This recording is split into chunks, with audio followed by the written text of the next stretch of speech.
ating Panginoon.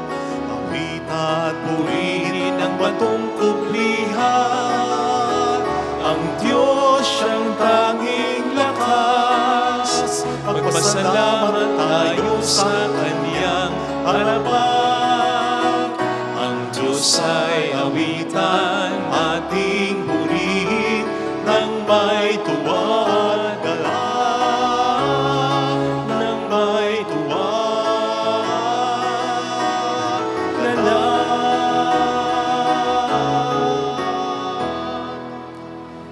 Sa ngalan ng Ama at ng Anak ng Espiritu Santo. Amen. Sumainyo ang Panginoon. At sumaiyo rin. Halinang ipagdiwang ang kapistahan ni San Lucas, manunulat ng Ebanghelyo o mabuting balita. Upang tayo maging marapat sa misang ito, halina't magsisimula sa ating mga kasalanan. Tayo pong lahat, inaamin ko sa makapangyarihang Diyos at sa inyo mga kapatid, na lubha akong nagkasala sa isip, salita at sa gawa at sa aking pagkukulang. Kaya sinasamo ko sa mahal na Birheng Maria, sa lahat ng mga anghel at mga banal, at sa inyo mga kapatid, na ako'y panalangin sa Panginoong ating Diyos. Kaawaan tayo na mapagmahal na Diyos, patawarin sa ating mga sala at patnubayan hanggang sa buhay na walang hanggan. Amen. Panginoon, kaawaan mo kami. Panginoon, kaawaan mo kami. Kristo, kaawaan mo kami. Kristo, kaawaan mo kami. Panginoon, kaawaan mo kami. Panginoon, kaawaan mo kami.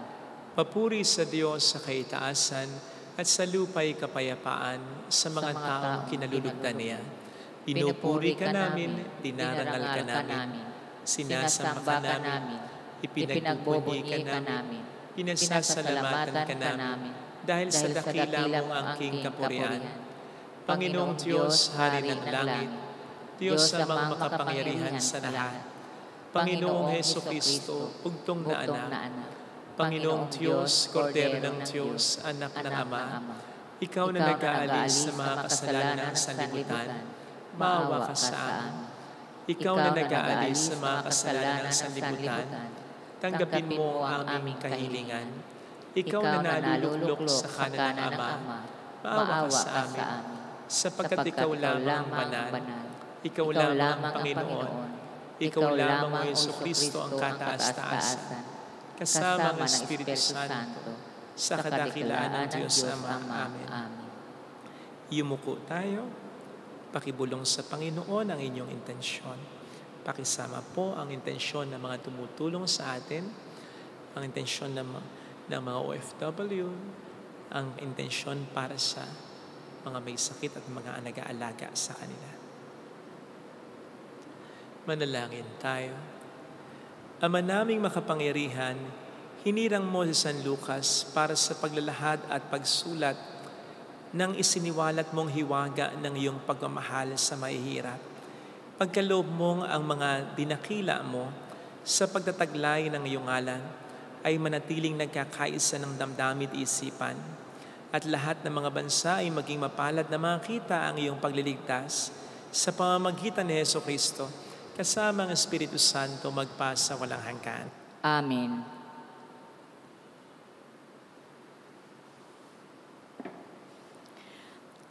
Ang salita ng Diyos mula sa ikalawang sulat ni Apostol San Pablo kay Timoteo. Pinakamamahal, iniwan na ako ni Demas dahil sa pagkahumaling sa bagay na pansanlibutan. Siya'y nasa Tesalonica. Nagpunta sa Galacia si Crescente, si Tito namay sa Dalmacia. Si Lucas na lamang ang kasama ko. Hanapin mo si Marcos at isama mo dito, sapagkat malaki ang maitutulong niya sa aking mga gagawin. Pinapunta ko sa Efeso si Tikiko. Pagparito mo, dalhin mo ang aking balabal na naiwan ko kina Carpo sa Troas. Dalhin mo rin ang mga aklat ko, lalo na iyong yari sa Pergamino.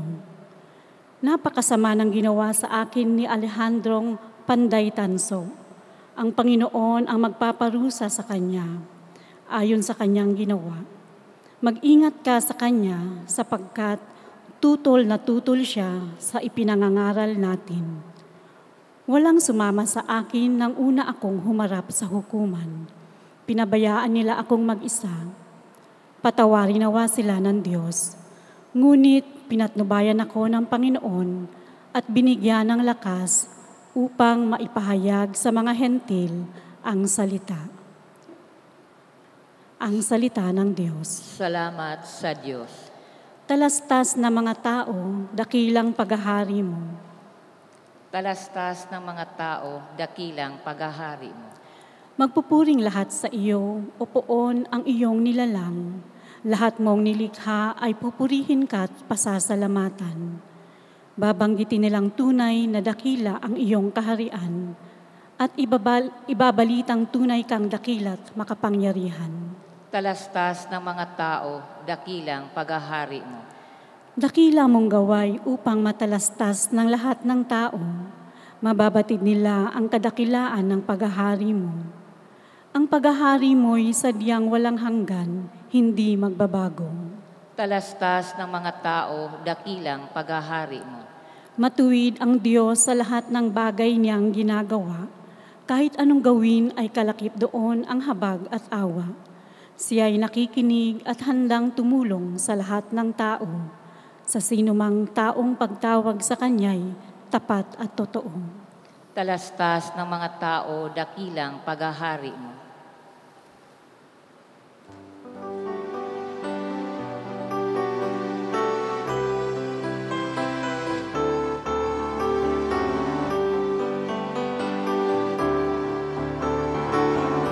Alleluia, alleluia,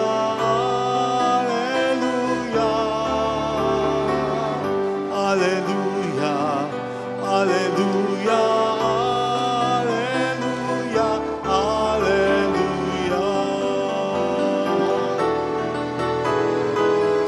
Alleluia, alleluia,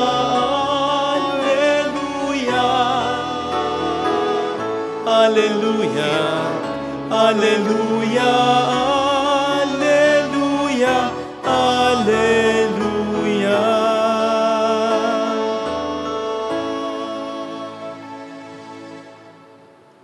Sumayin niyo ang Panginoon. At sumaiyo rin. Ang mabuting balita ng Panginoon ayon kay San Lucas. Papuri sa iyo, Panginoon.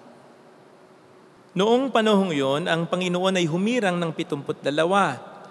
Pinauna niya sila ng dala-dalawa sa bawat bayan at puok na patutunguhan niya. Sinabi niya sa kanila, sagana nga anihin ngunit kakaunti ang mga manggagawa. Idalangin ninyo sa may-ari na magpadala siya ng mga manggagawa sa kanyang bukirin. Umayo kayo. Sinusugo ko kayong parang mga kordero sa gitna ng mga asong gubat. Huwag kayong magdala ng lukbutan, supot o panyapak. Huwag na kayong titigil sa daan upang makipagbatian kanino man. Pagpasok ninyo sa alinmang bahay, sabihin muna ninyo, maghari nawa ang kapayapaan sa bahay na ito. Kung maibigin sa kapayapaan ang nakatira roon, sasa kanila ang kapayapaan. Ngunit kung hindi sila magkakamit nito. Manatili kayo sa bahay na inyong tinutuluyan. Kanin ninyo at inumin ang anumang idulot sa inyo sapagkat ang manggagawa ay may karapatang tumanggap ng kaniyang upa. Huwag kayong magpapalipat-lipat ng bahay. Kapag tinanggap kayo sa alinmang bayan, kanin ninyo ang anumang ihain sa inyo. Pagalingin ninyo ang mga may sakit doon at sabihin sa bayan, nalalapit na ang paghahari ng Diyos sa inyo. Mga kapatid, ang mabuting balita po ng ating Panginoon. Pinupuri ka namin, Panginoong Hesukristo. Welcome po sa Our Lady of La Salette, Quasay Parish, kung saan ayos lang umiyak. Samahan tayo ng mahal na ina sa pag-iyak at sa pagdarasal upang maging maayos ang lahat. So ngayon po ay pinagdiriwang ng ating inang simbahan ang kapistahan ni San Lucas. Bilang isa sa 4 na ebanghelista, ano pa nga ba ang masasabi natin tungkol sa kanya? Well, si St. Paul po ay may pahayag tungkol kay San Lucas. Halimbawa sa Colossians 4 verse 10, ay sinabi si St. Paul, indirectly, na si St. Luke ay isang hentil, meaning hindi siya Hudyo. Kasi Sa versikulong ito, sinabi ni San Pablo ang tatlong mga pangalan at yun nga daw ay mga Hudyo, pero hindi kasama si St. Luke dito. So ito ay indirect na pagkasabi na hindi Hudyo, San Lucas, isa siyang hentil. Sinabi rin ni San Pablo sa kanyang sulat kay Filemon, 1:24, na si St. Luke ay kasakasama niya sa pagmiministeryo, sa pagmimisyon. At bahagi nga po ng ating unang pagbasa ngayon, sinabi naman ni St. Paul na San Lucas ang kanyang kasakasama hanggang sa huli ng kanyang pagmisyon. O St. Luke lang ang sakalam, siya lang ang malakas, siya lang ang matapang. St. Luke ay may loyalty hanggang sa huli. Aside from this, ano pa nga ba ang masasabi natin kay St. Luke? Well, naniniwala po ako na mas marami tayong malalaman tungkol sa kanya based on his writing. Kailan ba ako nakabasa ng isang article na nagsasabing makikilala daw natin o may masasabi tayo tungkol sa personality ng isang tao based on his or her writing. Halimbawa, slide please. Kapag loopy daw, may loop at rounded yung letters natin sa pagsulat, we are imaginative, creative, artistic. Kapag pointed letters daw, meron tayong intensity, aggression, intelligence. Kapag connected daw yung mga letra ng ating sinusulat, orderly daw tayo, methodical. Kapag wide ang spacing naman daw, ibig sabihin yan, we enjoy freedom. Kapag narrow naman daw yung spacing, it means you don't like to be alone. Yun. Kapag walang slant, diretso lang, practical daw tayo. Kapag may slant daw towards the left, ibig sabihin, we tend to keep things to ourselves. Sinasarili lang natin. Kapag ang slant daw sa pagsulat natin ay going right, we are open to new experiences. Or kaya, siguro opposite, nung slant to the left, we like to open up things. Ito siguro, ganito siguro sumulat ng mga chismosa. Okay?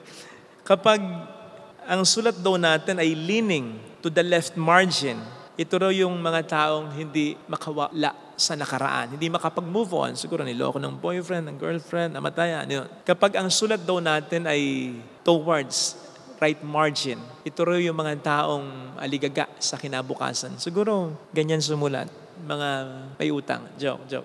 Sinabi ko lang naman po ito para introhan kahit pa paano na makikilala natin San Lucas base sa kanyang, hindi pagsulat kundi sa kanyang sinulat. Sa papaanong paraan?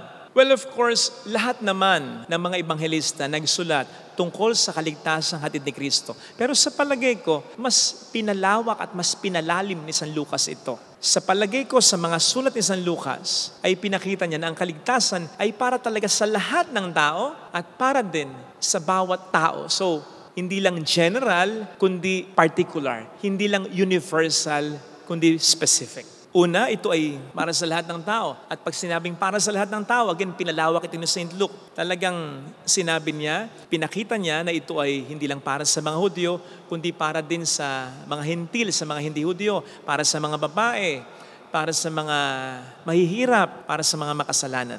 Halimbawa, kay San Lucas lang natin mababasa yung talinghaga ng mabuting Samaritano. Ay yung mabuting Samaritanong ito, most likely, hentil, o hindi Hudyo. Kay San Lucas lang din natin mababasa ang pangalan ng maraming mga babae with their specific mission, sa mission ng Panginoon. Kaya nga tinagurian ang Gospel according to St. Luke na Gospel of Women.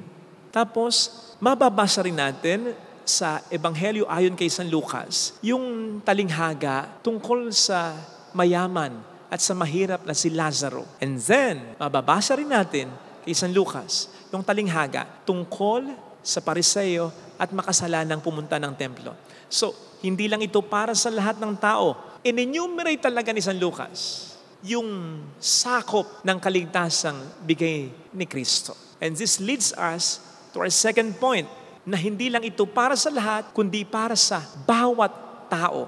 Universal, particular. General, specific. Alam po ba ninyo, na kung babasahin po niyo yung intro ng Ebanghelyo ayon kay San Lucas, lumalabas na isinulat niya ito para lamang sa isang tao, para lamang sa hentil na si Teopilo, upang mas lalo nitong tanggapin si Kristo. Imagine, Sinulat niya ang almost 1/3 of the New Testament para lamang sa isang tao. Of course, si San Lucas ay inspired ng Espiritu Santo kasi gustong iparamdam sa atin ng Diyos na makababasa din ito ng Ebanghelyo ayon kay San Lucas na mahal niya lahat ng tao at bawat isa sa ating mga tao. Sana po nakukuha niyo yung punto ko kasi iba yung sense na isipin natin, mahal tayong lahat ng Diyos. Sa sense na isipin natin, mahal ako partikular ng Diyos. Mas iba kasi yung dating nun yung inaangkin ko na ako ay mahal ng Diyos. Na hindi lamang ako isa sa karamihan, kundi in particular at kahit ako'y nag-iisa lang, mahal na mahal talaga ako ng Diyos. Sinasabi ko po ito kasi minsan may nag-iisip sa atin, mahal nga kaya ako ng Diyos. Kasi bakit sila ganito, bakit ako ganito lang, bakit sila mayaman, bakit kami hindi, bakit buo yung pamilya nila, bakit hindi buo yung pamilya ko, bakit ako may sakit, bakit sila malusog. Pantay-pantay nga kaya kami? Does God truly love me the way He loves others? Ang sagot ay, yes. Oo. Sapagkat ang pinakamahalagang biyaya na meron tayo ay ang pagkaligtas sa atin ng ating Panginoong Jesucristo. Ang pagiging anak natin ng Diyos sa pamamagitan ni Kristo. Pwede niyo sabihin siguro, Father, hindi ba mas maganda yung safe na ako, child na ako of God, mayaman pa ako, malusog pa ako, okay pa yung pamilya ko. Nasasabihin ko naman sa iyo, wala nang mas better pa sa kaligtasang ibinigay ng Diyos sa atin. Sa blessing na ibinigay ng Diyos sa atin. At yan ay yung pagiging anak nga natin ng Diyos sa pamamagitan ng Panginoong Jesucristo natin. Yun ang pinakadakilang biyaya. Wala nang mas better o hihigit pa ron. In fact, kung wala yon, wala ring kwenta ang lahat ng mga iniisip at hinahangad mong biyaya ngayon. Hindi ko po sinasabi na wag na tayong maghangad ng iba pang mga biyaya. Ang sinasabi ko, appreciate natin itong pinakadakilang biyaya ng Diyos sa atin. Besides, hindi naman natin talaga makukuha ang lahat ng bagay. Talagang we cannot have everything in life. At makuha man natin yung mga gusto nating bagay, mawawala at mawawala din naman yan sa atin. Baka nga magtampo pa tayo sa Panginoon kapag yan ay inawala sa atin. Kaya huwag nating ibatay dyan yung paniniwala natin sa pagiging blessed natin, kundi ultimately sa kaligtasang ibinigay ng Panginoon sa atin. And so in this Mass, may we realize how blessed we are in Christ, that in Him we already have everything, that in Jesus we are already complete, ready to sail in this life like a ship. Sapagkat mahal ng Diyos ang lahat, and that God loves each of us as if there were only one of us. Yan po ay original na sinabi ni San Agustin, pero yan din sa kanyang sinulat ang ipinaparamdam ni San Lucas sa atin. Amen. Ilagay natin ang ating kanang kamay sa tapat ng ating puso.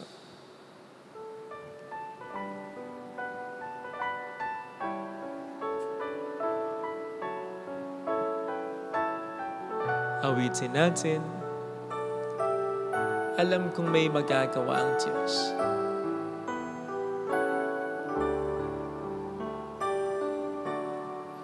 Alam kong may magagawa ang Diyos. Alam kong may magagawa ang Diyos. Alam kong may magagawa ang Diyos. Kung ako'y magtatapat, Kung ako'y magtatapat, sa Kaniya'y maglilingkod, sa Kanya'y maglilingkod, alam kong may magagawa ang Diyos. may magagawa ang Diyos. Alam kong di ringgin ng Diyos ang samo ko, Alam kong di sapagkat mahal niya ako. ringgin ng Diyos ang samo ko. Alam kong di ringgin ng Diyos ang samo ko. Alam kong di ringgin ng Diyos ang samo ko. Kung ako'y magtatapat, Kung ako'y magtatapat, sa Kaniya'y maglilingkod, sa Kanya'y maglilingkod, alam kong di ringgin ng Diyos ang samo ko. di ringgin ng Diyos Pikit natin ang ating mga mata. samo ko. Panginoon, tulungan mo po kami na maniwalang mahal na mahal mo kami. Na wag namin kumpara ang aming sarili sa iba, bakit sila ganon, bakit ako ganito, bakit mas angat sila. Ma-appreciate nawa namin unang-una ang ginawa mo na para sa aming lahat. Na ang lahat ng hinihiling namin o meron kami at wala kami, bonus na lang. Sapagkat ang pinakamahalaga ay binigay mo sa aming kaligtasan. At ito rin naman ang aming pangahawakan. Sabi nga po ng banal na kasulatan, kung buhay mo na ibigay mo sa amin, ano ang hindi mo kakayaning ibigay para sa kabutihan namin? Salamat, Panginoon namin. Hallelujah! Purihin ang Diyos. Hallelujah! Pasalamatan na siya. Siya ay muling babalik sa atin. Hindi niya tayo iiwan. Hindi niya tayo pababayaan. Paniwalaan natin yan. Hallelujah! Purihin ang Diyos. Hallelujah! Sa takdang panahon, babalik ang Panginoon upang tayo ay kunin. Tapat siya sa kaniyang mga pangako sa atin. Sabihin mo sa sarili mo, mayroong magandang mangyayari sa iyo.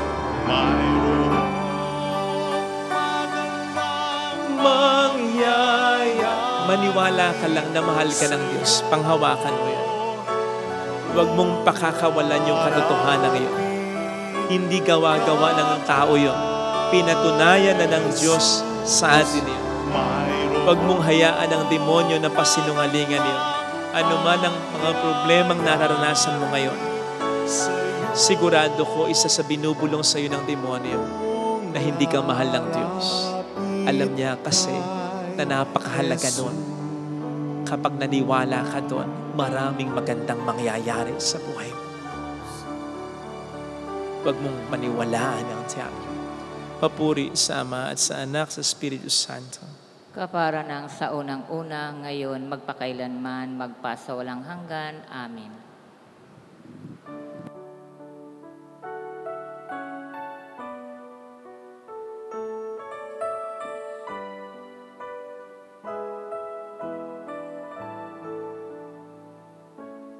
Sa iyo ialay ang buhay at kalakasan, sapagkat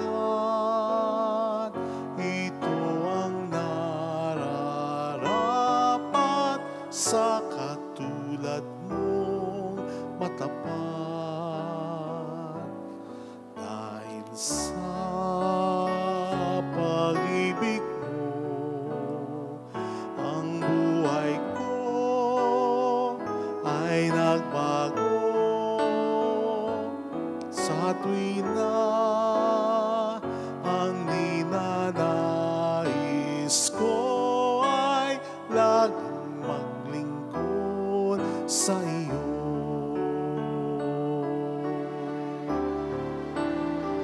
Sumasamba, sumasamo, maghahandog sa ngalan mo, pagkat sa'yo ay nadama ang pagmamahal ng Ama. Manalangin tayo, pang ating handog ay maging kalugod-lugod sa Diyos Amang makapangyarihan. Tanggapin nawa ng Panginoon itong paghahain sa iyong makamay sa kapurihan niya at karangalan sa ating kapakinabangan at sa buong sambayanan niyang banal. Ama naming lumikha sa mga kaloob na buhat sa iyo, pagbigyan mong kami kusang makapaghain upang ang mga alay na nihahandog namin ngayong kapistahan ni San Lucas ay magdulot sa amin ng kagalingan at kadakilaan sa pamamagitan ni Jesucristo, kasama ang Espiritu Santo magpasa walang hanggan. Amen. Sumainyo ang Panginoon. At sumaiyo rin. Itaas sa Diyos ang inyong puso at diwa. Itinaas na namin sa Panginoon. Pasalamatan ng ating Panginoong Diyos. Marapat na siya ay pasalamatan. Ama naming makapangyarihan, tunay nga pong marapat na ikaw ay aming pasalamatan Ang pagkaparangal sa iyong kabutihan ay lagi mong pinapaalingaw-ngaw sa iyong sambayanan sa pagkakaroon ng mga kaanib na maaasahan at tapat tulad mo sa pananagutan, upang magbunga ang punyagi ng iyong anak na sa iyong pag-ibig kami matulad. Ang mga banal na tao ay tumutulong sa lahat sa pagbibigay ng halimbawa at pananalangin wagas. Kaya kaisa ng mga anghel na nagsisiawit ng papuri sa iyo ng walang humpay sa kalangitan, kami po'y nagpupunyi sa iyong kadakilaan. Santo, Santo, Santo, Santo, Panginoong Diyos ng mga hukbo, napupuno ang langit at lupa ng kadakilaan. Hosana sa kaitaasan. Pinagpala ang naparirito sa ngalan ng Panginoon. Hosana sa kaitaasan. Ama naming banal, ikaw po ang bukhal ng tanang kabanalan, kaya't sa pamamagitan ng iyong Espiritu, gawin mo pong banal ang mga kaloob na ito upang para po sa amin ay maging katawan at dugo ng iyong anak na aming Panginoong Hesukristo.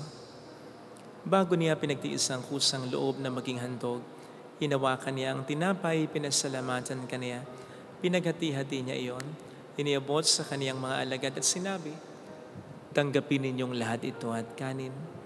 Ito ang aking katawan na iahandog para sa inyo."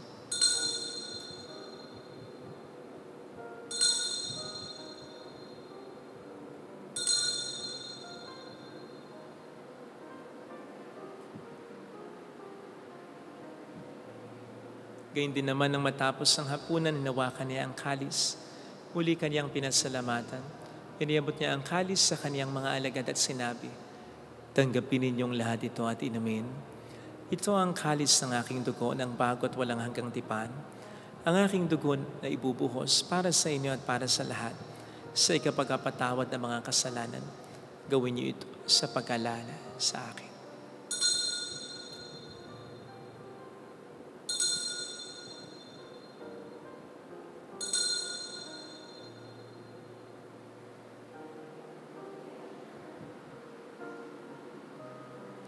Ipagbunyi natin ang misteryo ng ating pananampalataya.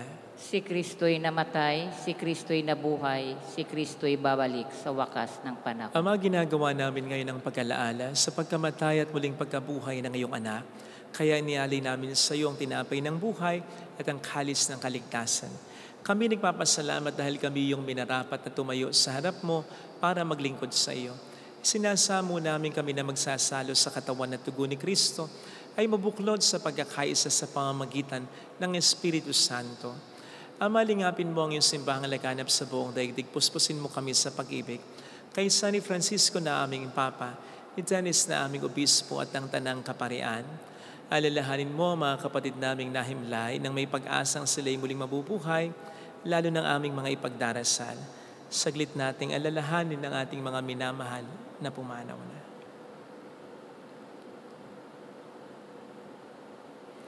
Kaawaan mo sila at patuloyin sa iyong kaliwanagan.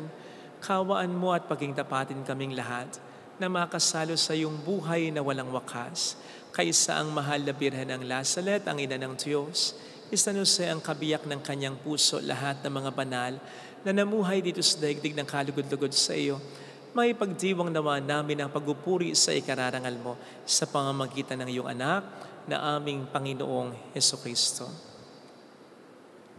Sa pamamagitan ni Kristo kasama niya at sa Kanya, ang lahat ng parangal, papuri ay sa iyo, Diyos amang makapangyarihan, kasama ang Espiritu Santo, magpa sa walang hanggan. Amen. Tumawag tayo sa ating Ama.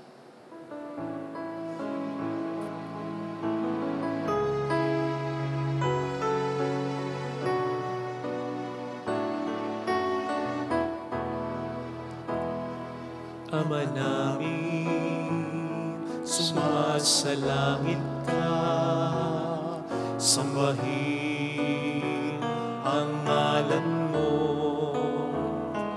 mapasamin ang kaharian mo, sundin ang loob mo dito sa lupa para nang sa langit. Bigyan mo kami ngayon ng aming kakanin sa araw-araw, at patawarin mo kami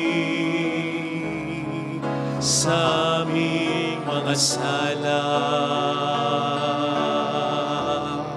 para ng pagpapatawad namin sa nagkakasala sa amin.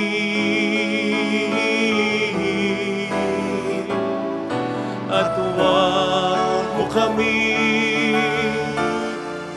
ipahintulot sa tukso,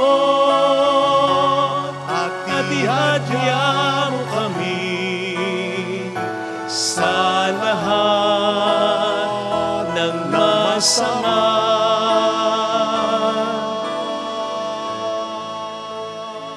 Niling namin kami adya sa lahat ng masama, pagkalooban ng kapayapaan na araw-araw. Iligtas sa kasalanan, sa kapahamakan, sa mga seryosong karamdaman, samantalang aming pinaghahandaan ang dakilang araw ng pagpapahayag ng tagapagligtas namin sa Heso Kristo. Sapagkat iyo ang kaharian, ang kapangyarihan at ang kapurihan magpakailanman. Amen. Panginoong Heso Kristo, sinabi mo noon, sinasabi mo rin sa amin ngayon, kapayapaan ang iniiwan ko sa inyo, aking kapayapaan ang ibinibigay ko. Tunghayin mo ng aming pananampalataya, wag ang aming pagkakasala. Pagkalooban mo kami ng kapayapaan at pagkakaisa ayon sa iyong kalooban, kasama ang Espiritu Santo magpasa walang hanggan. Amen. Ang kapayapaan ng Panginoon ay sumainyo nawang lahat. At sumaiyo rin. Magbigayan tayo ng kapayapaan sa isa't isa. Kapayapaan po. Peace be with you. Kordero ng Diyos, Na nag-aalis ng mga kasalanan ng sanlibutan, maawa ka sa amin. Kordero ng Diyos na nag-aalis ng mga kasalanan ng sanlibutan, maawa ka sa amin. Kordero ng Diyos na nag-aalis ng mga kasalanan ng sanlibutan, ipagkaloob mo sa amin ang kapayapaan.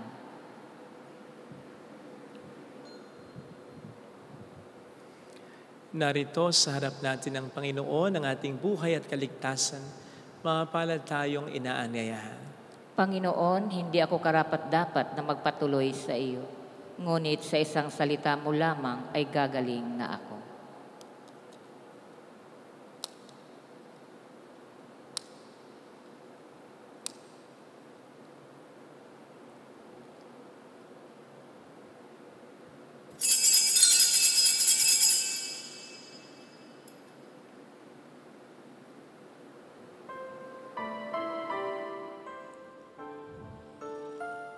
Panalangin para sa espiritual na pakikinabang. Panginoong Hesus, ako ay naniniwala na ikaw ay nasa kabanal-banalang sakramento. Iniibig kita ng higit sa lahat at ninanasa kong tanggapin ka sa aking kaluluwa. Sapagkat sa mga sandaling ito, hindi kita matatanggap sa sakramento. Tumuloy ka sa espiritu sa aking puso. Niyayakap kita na para bang naririto ka na. Inaalay ko ng buong buo ang aking sarili sa iyo. Huwag mong hayaang mawalay ako sa iyo. Amen.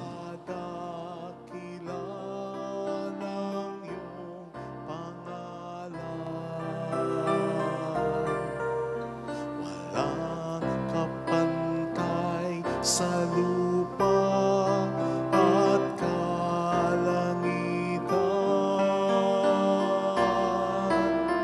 maging ang sanggol na wala pang malay, sammitang papuri sa pag-ibig mong taglay. Sino ako na tao lamang at minahal mo ng walang hanggan?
Manalangin tayo.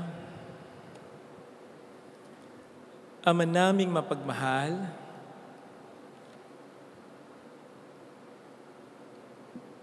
ipagkaloob mo ang tinanggap namin sa hapag mong banal ay magpagbanal at magpalakas sa amin sa pagsampalataya sa mabuting balitang ipinangaral ni San Lucas sa pamamagitan ni Jesucristo kasama ng Espiritu Santo magpasa walang hanggan.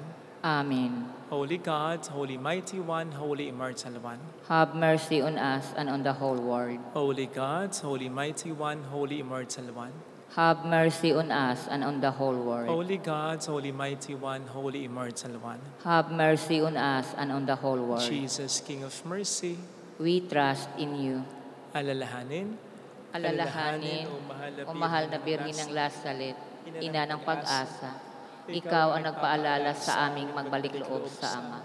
Ito ang nagpapatunay na ang kagandahang loob mo'y nanatiling busilak. Sa pag-aaruga mo sa amin, tungkulin mo'y tinupad. Sa paanan ni Kristo, itinuring mo kaming mga tunay mong anak. Kaya ninais mong ni Isay huwag mapahamak. Maging sa iyong walang tigil na pananalangin, pati luhay pumatak. Huwag naman mawala ng saysay ang iyong paghihirap. Hiling nawa namin sa iyo o aming inang liyag na matapos ang pakikibaka namin sa mundong ito at sa pananatili naming tapat kay Kristo, sa kapurihan mo ay makibahagi kaming ganap upang kung nasaan ka ngayon ay maparoon din kaming lahat at ang kaganapan ng kaluwalhatian ng Diyos Amay tuluyang matupad siya nawa. mahal na Birhen ng Lazaret, tagapagkasundo ng mga makasalanan. Ipanalangin mong walang patid kaming mga dumudulog sa iyo. Maraming salamat po sa inyong suporta. Maraming salamat po sa inyong pagtangkilik. Sumayin niyo ang Panginoon. At sumaiyo rin. Pagpalain kayo kasama ng ating pamilya na mapagmahal na Diyos, ng Ama at ng Anak at ng Espiritu Santo. Amen. Humayo tayo sa kapayapaan ni Kristo. Salamat sa Diyos. Salamat din po.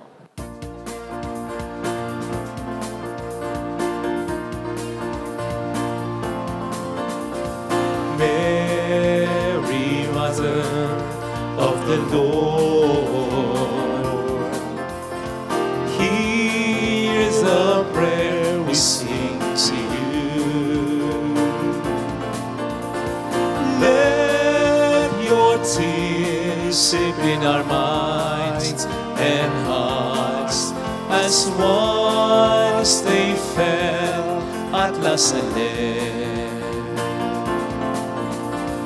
Tell your people how to live again. Tell your people how to sing again. Tell your people how to dance again. Tell your people how to pray again.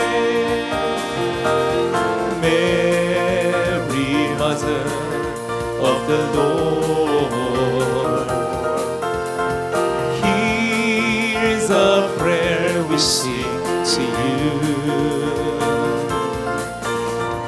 Let your tears sip in our minds and hearts as once they fell at La Salette.